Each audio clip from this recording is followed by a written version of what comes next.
మీరందరూ ఈరోజు ప్రభుత్వం కూడా కొంత స్పందించి బోర్డు సెక్రటరీ గారు దిగి ఒక 2-3 విషయాలు చెప్పాడు. ఒకటేమిటంటే సెప్టెంబర్ 2వ తేదీ నాడు లిస్టు పెడతామని చెప్పారు, సెలక్షన్ లిస్టు. ఓకేనా? దాని తర్వాత వెరిఫికేషన్ లిస్టు పెడతారు. 2వ తారీఖున వెరిఫికేషన్ లిస్టు పెట్టి సెప్టెంబర్ 8వ తేదీ నుంచి ఒక వారం రోజులు అంటే 12వ తేదీ వరకు వెరిఫికేషన్ చేస్తారు. ఆ వెరిఫికేషన్ కంప్లీట్ అయిన తర్వాత 1 వీక్ ఫైనల్ లిస్టు ఇక సెలక్షన్ లిస్టు పెడతారు, డిస్ప్లే చేస్తారు. ఆ తర్వాత మీరు జాయిన్ కావాల్సి ఉంటుంది. అది ఓవరాల్గా మనకు సెప్టెంబర్ 15వ తేదీ లోపు, అంటే వాళ్ళు చెప్పిన దాని ప్రకారం చూస్తుంటే 20వ తేదీ లోపు లెక్కేసుకోండి.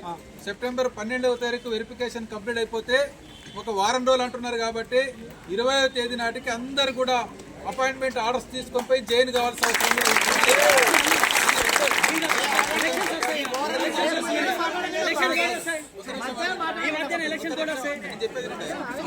ఒక పాయింట్ చెప్తే అర్థమవుతుంది. ఈరోజు బోర్డు సెక్రటరీ గారు గవర్నమెంట్ తో సంప్రదించి అన్ని విషయాలు చెప్పిందని చెప్పి మనం భావిస్తున్నాం. ఒకవేళ ఎలక్షన్ కోడ్ వచ్చింది, నోటిఫికేషన్ వచ్చింది లోకల్ బాడీస్ అంటే ఇది కొత్తగా ఇచ్చే నోటిఫికేషన్ కాదు, కొత్తగా ఇచ్చే జీవో కాదు. ఆల్రెడీ 2 ఏళ్ల నుంచి జరుగుతున్న ప్రాసెసే కాబట్టి ఎన్నికల కమిషన్తోన స్పెషల్ పర్మిషన్ తీసుకొని మేము ఇవ్వాల్సి ఉంటుందని చెప్పేసి గతంలోనే ఒక చెప్పి ఉన్నారు. దానికి కట్టుబడి ఉండి ఎలక్షన్ కమిషన్తో సంబంధం పర్మిషన్ తీసుకొని నోటిఫికేషన్ వచ్చినా కూడా అపాయింట్మెంట్ ఆర్డర్స్ని ఇవ్వాల్సిందే. ఇవ్వకపోతే మన యొక్క పోరాటం కొనసాగించాలి. అందరూ కూడా దృష్టి పెట్టుకోవాలని చెప్పి మీకు అందరు కోరుతూ, మీరు కష్టపడి వచ్చారు, సుదీర ప్రాంతంలో వచ్చారు, మీ అందరికీ కూడా ధన్యవాదాలు.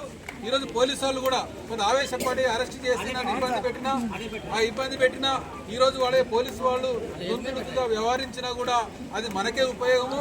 కాబట్టి మనకు ఉద్యమాలకేం కొత్త కాదు, అరెస్టులేం కొత్త కాదు, కేసులు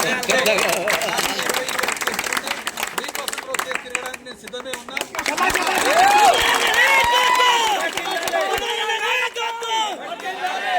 మీరందరూ కూడా సహకరించినందుకు ధన్యవాదాలు. మనం కూడా పీస్ఫుల్ గా మనం అందరం ఎవరి జిల్లాలకు వాళ్ళు మీరందరూ వెళ్ళిపోవాలని చెప్పేసి కోరుతూ ధన్యవాదాలు తెలియజేస్తున్నాం.